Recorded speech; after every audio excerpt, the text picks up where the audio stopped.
పచ్చగా ఉండాలన్నా, పసిడి పంటలు పండాలన్నా ప్రాజెక్టులతో పాటు చెరువులను, కుంటలను కాపాడుకునే బాధ్యత మన మీద ఉన్నది. నిన్న మొన్న మీరందరూ చదివి ఉండొచ్చు, చూసి ఉండొచ్చు. రేవంత్ రెడ్డి గారికి ఏమొచ్చిందయ్యా, హైడ్రా పేరు మీద మీ చెరువుల్లో విలాసవంతమైన విల్లాలు కట్టుకుంటే ఆయన నేల గూలుస్తున్నాడు అని. నేను ఒక్క మాట అడగదలుచుకునే వేదిక మీద నుంచి తెలంగాణ ప్రజల్ని, ముఖ్యంగా హైదరాబాద్ నగర వాసులని, 1908లో ఈ మహానగరం మీద వరదలు ఉప్పెనై కమ్మేస్తే వేలాది మంది ప్రాణాలు కోల్పోతే ఆనాటి నిజాం సర్కార్ మోక్షగుండం విశ్వేశ్వరయ్యను ఆర్కిటెక్ట్ గా నియమించి 100 కోట్ల రూపాయల నాడు ఖర్చు పెట్టి ఉస్మాన్ సాగర్, హిమాయత్ సాగర్ ను నిర్మించిండ్రు. అనంతగిరి కొండల నుంచి వచ్చే వరదల్ని నిలువరించిన నీళ్లను ఈ మహానగరానికి తాగునీటి వసతులుగా ఏర్పాటు చేసింది. ఒకనాడు ఎక్కడి నుంచి హైదరాబాద్ నగరానికి తాగునీళ్లు వచ్చేది కాదు. ఉస్మాన్ సాగర్, హిమాయత్ సాగర్ నుంచే లక్షలాది మంది హైదరాబాద్ బిడ్డలకు తాగడానికి నీళ్లు ఇచ్చారు. హైదరాబాద్ దాహార్తిని తీర్చిన ప్రాజెక్టులు గండిపేట, హిమాయత్ సాగర్. ఇలాంటి ప్రాజెక్టుల చుట్టూతా బాగా సంపాదించుకున్న వాళ్ళు, ఆగర్భ శ్రీమంతులు ఫామ్ హౌజులు కట్టుకున్నారు. వాళ్ళు ఫామ్ హౌజులు కట్టుకుంటే మనకు అభ్యంతరం లేదు, వాళ్ళు సంతోషంగా ఉండడమే మనకు కావాల్సింది. కానీ ఆ ఫామ్ హౌజులలో ఉన్న డ్రైనేజ్ కనెక్షన్ లేదు. వాళ్ళ డ్రైనేజ్ తీసుకొచ్చి గండిపేట నీళ్ళలో కలిపిండు. వాళ్ళు వాడిన డ్రైనేజ్ నీళ్లు గండిపేట నీళ్ళలో కలిస్తే ఆ నీళ్లు తాగడానికి నగరానికి ఇస్తున్నాం.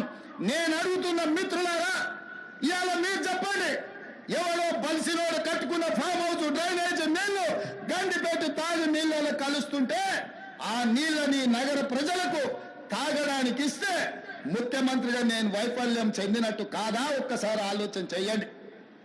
భవిష్యత్ తరాలకు అందించాల్సిన బాధ్యత చెరువులు, కుంటలు, నాలాలను ఎవరెవరో ఆక్రమించుకుంటే వాళ్ళ ఆక్రమణలో చెరబడితే ఇవాళ నగరం మీద ఉప్పెనై వరదలు వస్తున్నాయి.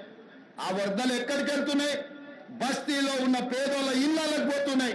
పేదోళ్ళు జీవితకాలం కష్టపడి సంపాదించుకున్న ఫ్రిడ్జ్, టీవీ, మంచము, బట్టలు, కట్టుకున్న బట్టలతో సహా అర్ధరాత్రి పూట వాళ్ళ ఇళ్లకు నీళ్లు వస్తే తడిసి ముద్దయి అనాథలాక రోడ్డు మీద నిలబడాల్సిన పరిస్థితులు వచ్చినాయి.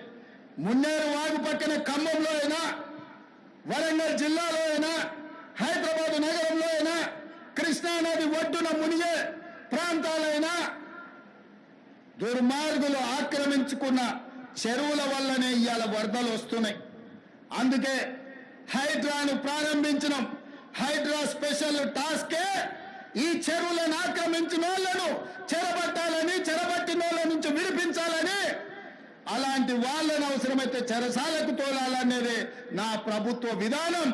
అందులో ఎంత గొప్ప వ్యక్తులున్నా, ఎంత మహామహులున్నా వాళ్ళు చెరువులను వదలక తప్పదు.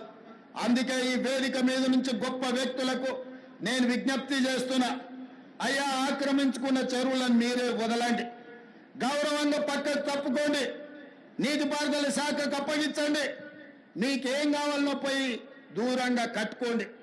లేకపోతే ఉన్న పలంగా నేల మట్టం కూలగొట్టే బాధ్యత నేను తీసుకుంటా.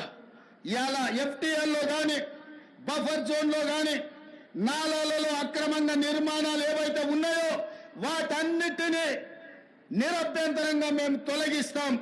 మీరు ఎక్కడికి వెళ్ళినా, మీరు తాత్కాలికంగా కోర్టుల నుంచి ఏమన్నా తెచ్చుకున్నా న్యాయస్థానాలలో కూడా కొట్లాడి